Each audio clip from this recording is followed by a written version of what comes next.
இப்போ வந்து நம்ம ஏ லைன் ஃப்ரில் ஃப்ராக்காக ஆக போகிறோம். கீழே வந்து ஒரு டபுள் ஃப்ரில் வச்சு நான் ஸ்டிச் பண்ண போகிறேன். அதுக்கு வந்து லைனிங் எடுத்திருக்கேன். லைனிங் வந்து சும்மா ஒரு 4 ஃபோல்ட் பண்ணியிருக்கேங்க. இதோட அகலம் வந்து 4 ஃபோல்ட் பண்ணி ஒரு ஃபோல்டரோட வித்து 10 எடுத்திருக்கேன். இங்கேருந்து நம்ம எப்போ போல ஷோல்டர் வந்து 4 இன்ச், ஆம்கோல் 4 இன்ச் வச்சுக்கோங்க. செஸ்ட்டு ரெடி 6 இன்ச் வந்து எனக்கு ரெடி லென்த். நான் அகலமாக வச்சு ஒரு 1.25 இன்ச் சேர்த்து 7.5 வச்சுருக்கேன். மேலே வெயிஸ்ட் பாயிண்ட் வந்து எனக்கு 8 வரும்.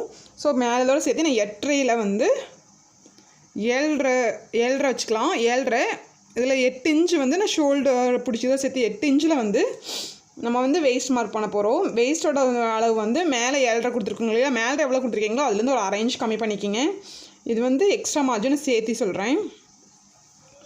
ரெண்டு ஜாயின் பண்ணிக்கலாம். ஆம்கோல் லைட்டாக கவ் பண்ணி எடுத்துக்கோங்க. இப்படி ஃப்ரண்ட் ஆம்கோல் அதுக்கு ஒரு கவ் பண்ணி எடுத்துகிட்டு இங்கேருந்து கீழே இந்த எவ்வளோ வித்து இருக்கோ அதை நான் கீழே வந்து ஒரு 10 இன்ச்சுக்கு மார்க் பண்ணியிருக்கேன். உங்களுக்கு எவ்வளோ வித்து இருக்கோ எடுத்துங்க. 10 இன்ச்சு எடுத்தாலும் அழகாக இருக்கும். ஏ லைன் மாதிரி இப்படி ஓப்பன் பண்ணிவிட்டு இங்கேருந்து ஒரு இன்ச்சுக்கு மேலே நம்ம வந்து ரவுண்ட் ஷேப் கொண்டு வந்துடலாம். ஓகே, இப்படி ரவுண்ட் ஷேப் கொண்டு போயிட்டு நெக் அகலம் வந்து நான் இதுலேயே நான் அடித்து திருப்ப போகிறேன். ஸோ நான் 2.25 இன்ச் எடுத்திருக்கேன். உயரம் வந்து 3 இன்ச். லைனிங்கில் அடித்து திருப்பினாடிக்கு 2.25 எடுத்திருக்கேன். நீங்கள் வந்து லைனிங் எல்லாம் பண்ணுறதா இருந்தால் 2 எடுத்துக்கோங்க. இல்லை ரவுண்டு நெக். பேக்குக்கு வந்து நான் ஜிப்பு வச்சுருவேன். அவ்வளோதான். அகலம் வந்து 4.5 இருக்குது. ஆம்கோல் 4. இது அப்படியே இங்கேருந்து இதில் கழுத்து வந்து வெட்ட வேண்டாம். கழுத்து வந்து இந்த பக்கம் அதேமாதிரி ட்ரேஸ் எடுத்துகிட்டு கழுத்தை அடித்து திருப்ப போகிறோம். இப்போ வந்து நம்ம ஃபஸ்ட்டு ஃப்ரண்ட் பார்ட் ஸ்டிச் பண்ணணும். நான் ஆல்ரெடி ஸ்டிச் பண்ணிட்டேன்.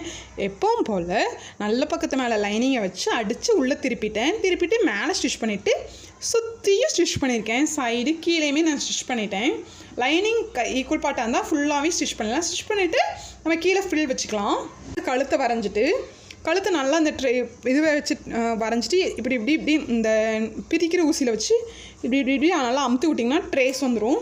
அதுக்கப்புறம் ஓப்பன் பண்ணி பார்த்திங்கன்னா 2 சைடும் நல்லா ட்ரேஸ் ஆகிருக்கும். இது ஆக்சுவலாக நல்லா தெரிய மாட்டேங்குது. நல்லா ட்ரேஸ் ஆகிருக்கு. நம்மளுக்கு தைக்கிற அளவுக்கு ட்ரேஸ் ஆகிருக்கும். நல்லா அமுத்தி இது பண்ணிட்டேன். ட்ரேஸ் ஆகிடுச்சு. ட்ரேஸ் ஆகிட்டு பேக் பார்ட்டுக்கு வந்து நம்ம கழுத்து ட்ரேஸ் பண்ணிவிட்டு அந்த சென்டர் மார்க் வந்து ஜிப்பு எவ்வளோ வேணுமோ அது இருக்குது மார்க் பண்ணிக்கோங்க. மார்க் பண்ணிவிட்டு நம்ம இந்த இப்படி வி மாதிரி ஒரு லைன் போட்டிருக்கோம் இல்லையா, அங்கே தான் நம்ம ஸ்டிச் பண்ண போகிறோம். கழுத்து எப்படி ஸ்டிச் பண்ணோம்னா இப்படி இப்படியே கொண்டு வந்துட்டு இந்த லைன் இருக்குது இல்லைங்களா, இந்த 2வது லைன் அங்கேருந்து இப்படி கொண்டு வந்து வி மாதிரி கொண்டு வந்துட்டு சென்டர் லைனுக்கு நம்ம போகக்கூடாது. இங்கேருந்து கொண்டு வந்துட்டு இப்படி கொண்டு வந்து மறுபடியும் இந்த வி மாதிரி இங்கே கொண்டு போய் இப்படி இப்போ கொண்டு போயிடணும். அதே மாதிரி ஆம்கோலும் நம்ம அடித்து தான் திருப்ப போகிறோம். இங்கே அடிச்சிருங்க.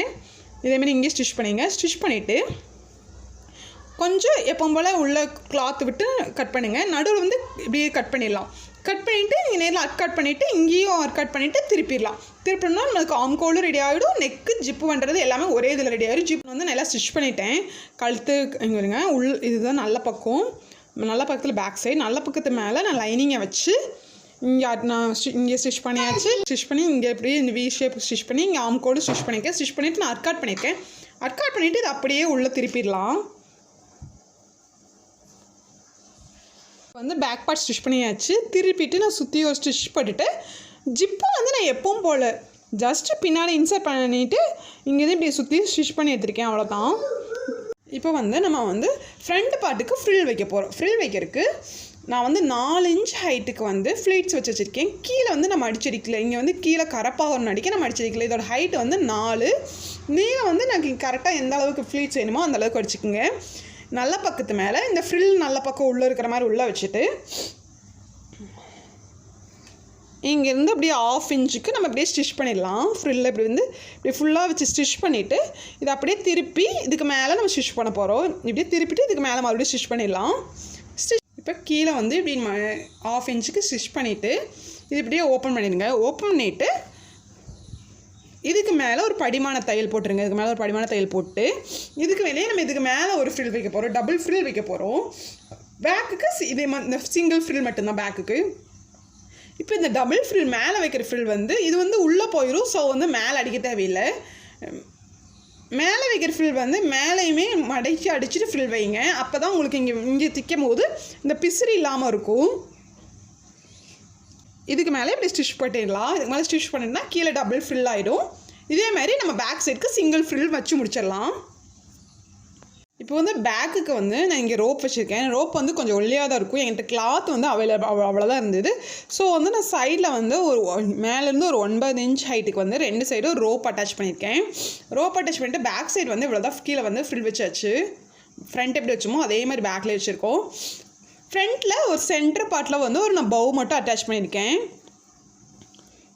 அட்டாச் பண்ணிவிட்டு இப்போ நம்ம ஷோல்டர் வந்து எப்பவும் போல் நல்ல பக்கத்து மேலே பேக் நல்ல பக்கம் உள்ளே இருக்கிற மாதிரி போட்டுட்டு 1/2 இன்ச் கேப்பில் ஷோல்டர் ஜாயின் பண்ணிடலாம். ஷோல்டர் ஜாயின் பண்ணிவிட்டு அப்படியே சைடு வந்து அடிச்சிட்டோம்னா இந்த கவுன் வந்து ஃபினிஷ் ஆயிரும். இங்கேருந்து இங்கே 1/2 இன்ச் அடிச்சுட்டு இங்கே நீங்கள் எவ்வளோ எக்ஸ்ட்ரா மார்ஜின் விட்டுருக்கீங்களோ, இங்கே எவ்வளோ எக்ஸ்ட்ரா மார்ஜின் விட்டுருக்கோமோ அந்த அளவுக்கு இப்படி இங்கேருந்து இப்படி கொண்டு வந்து இப்படி இங்கேருந்து இங்கே கீழே ஸ்டிச் பண்ணிடலாம். ஸ்டிச் பண்ணிட்டு சைடில் ஓவர்லாக் போட்டோம்னா இந்த ஃப்ராக் வந்து முடிஞ்சிருச்சு. இப்போ நம்ம வந்து சைடு அடித்து ஃபினிஷ் பண்ணியாச்சு. இதான் ஃபைனல் லுக். கீழே வந்து 2 ஃப்ளீட்ஸ் வருது, மேலே வந்து ஒரு பவு வச்சுருக்கோம், பின்னாடி ஒரு ஃப்ளீட்ஸ் வரும் சிம்பிளாக. இந்த ஃப்ராக்குக்கு வந்து நம்ம கிளாத் எதுவுமே நம்ம வந்து எக்ஸ்ட்ரா எடுக்கலை. நம்ம ஆல்ரெடி ஃபுல் மேக்ஸி கன்வெர்ட் பண்ணதில் கீழே ஒரு ட்ரையாங்கிள் ஷேப்பில் கிளாத் வரும் இல்லைங்களா, அந்த கிளாத் பேலன்ஸ் கிளாத்தில் தான் இந்த ஃப்ராக் ஸ்டிச் பண்ணுறேன். ஸோ இதுக்குன்னு நம்ம எதுவுமே கிளாத் எடுக்கலை. 0% காஸ்ட்டில் நான் அதை ஸ்டிச் பண்ணியிருக்கேன். இப்போ நம்ம வந்து அந்த ஃப்ராகுக்கு வந்து ஃபேப்ரிக் ஃப்ளவர் செய்ய போகிறோம். அதுக்கு ரவுண்டாக நான் 3 ஃப்ளவர் செய்ய போகிறேன். ஸோ 3 ரவுண்டு கட் பண்ணியிருக்கேன். இந்த ரவுண்டு வந்து இந்த மாதிரி ஒரு மூடியை வந்து மெஷர் பண்ணி நம்ம ரவுண்ட் பண்ணியிருக்கேன்.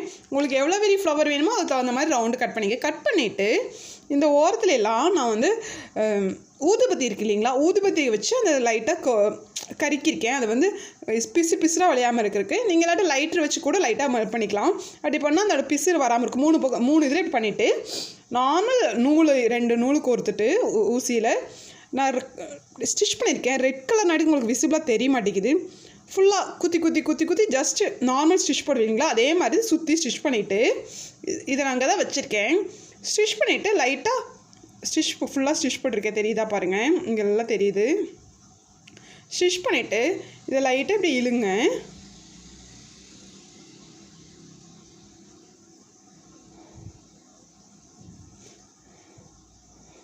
இப்படி லைட்டாக இப்படி இழுத்திங்கன்னா நம்ம ஸ்டிச் போட்டதுலாம் கர்வ் ஆகும்.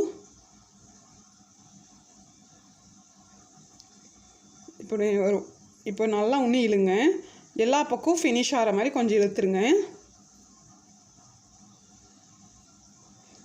எவ்வளோ இழுக்க முடியுதோ இழுத்திங்கன்னா அவ்வளோதான். இழுத்துட்டிங்கன்னா இது நம்ம பேக் சைடு, இது வந்து ஃப்ரண்ட் சைடு கிடைக்கும்.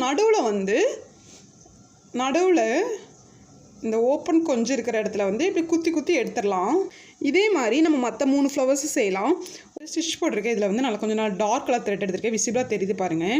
இது சுற்றி ஸ்டிச் பண்ணிவிட்டு ஜஸ்ட் இது நீங்கள் புல் பண்ணிங்கன்னா போதும். இப்படி ஒரு புல் பண்ணிங்கன்னா இந்த ஒரு ஷேப்பில் வந்துடும். இதை வந்து நம்ம கரெக்டாக எடுத்து விட்ற வேண்டியதான், அவ்வளோதான். இப்படி எடுத்து விட்டிங்கன்னா ஃப்ளவர் ஷேப் கிடைக்கும் இல்லைங்களா. இதில் நடுவில் பீட்ஸ் வச்சு இந்த ஆப்போசிட் இது ரெண்டையும் குத்தி எடுத்தோம்னா இந்த அளவுக்கு நடுவில் இருக்கிற டிசைன் அந்த இது வந்து தெரியாமல் விசிபிளாக உள்ளே போயிடும். இந்த கிளாத்தெல்லாம் தெரியாமல் நம்ம ஸ்டிச் பண்ணி எடுக்கணும், அவ்வளோதான். இதேமாரி நம்ம பெரிய சைஸ்லேயும் செய்யலாம். இதில் வந்து நான் இந்த ஒரு ஒயிட் பீட்ஸை வச்சு இந்த ஆப்போசிட் இந்த சைடு குத்தி எடுத்துட்டோன்னா ஃப்ளவர் ரெடி. நான் பீட்ஸ் வச்சு கீழே கொண்டு வந்து இதை வந்து இப்படி ஃபினிஷ் பண்ணிடலாம், எடுத்துடலாம்.